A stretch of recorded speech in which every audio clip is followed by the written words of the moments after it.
Two-part question. One, how did everything go this weekend? How big of a deal was it for you to be out there? It looked like you had a nice sliding catch on Friday. And then two, just what is the experience of, being in Kansas City and being close to, where you went to college and knowing that you got friends and probably family watching you?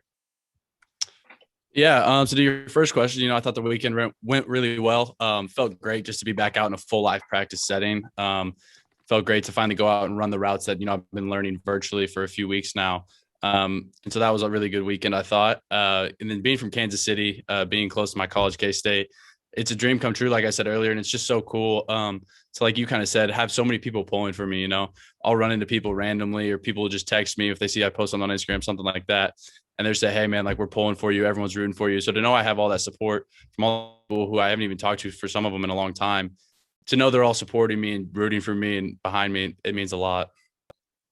Hey, Dalton, I also just wanted to ask about going through COVID last year, how much you felt like that hurt somebody in your position trying to make an impression. Yeah, I think it hurt a lot. Starting with the fact that we didn't really have these mini camps and off-season program last year. It was all virtual. So, I was sitting at home on roster with the Chargers. I'm trying to learn everything virtually.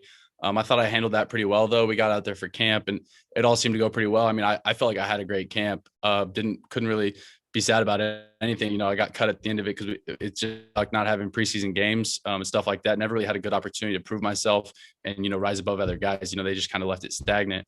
But at the end of the day, I left there thinking I had a great camp. I did everything I could. It just didn't work out. And then it made it tough last year during the season too, just because teams couldn't really do a whole lot of workouts, or there was a lot of protocols and strict rules on that. So that also made things tough. Dalton, what are your favorite memories of watching the Chiefs growing up here in the Kansas City area? Were there players you emulated, or do you have a game you went to? Do you remember any of that? Honestly, I remember growing up and the Chiefs weren't so good. And so that's kind of what makes it so cool to be here now. I grew up and, there were some trying years. And then I remember when they hired Coach Reed and turned things around, those first years with Alex Smith, that huge comeback when they had that one year. And then when they got Tyreek and Kelsey and all these guys, I remember seeing a preseason game when Kelsey, I think, was a brand new tight end, and he caught like a 60-yard touchdown. And I was like, that guy's going to be somebody. And then here we are years later. And it's just really cool that now I'm here in this building. Dalton, we really appreciate you taking the time. Thanks for joining us. Thank you. All right, guys, that is it for today. Hit our button here, and if you need anything, you can let us know.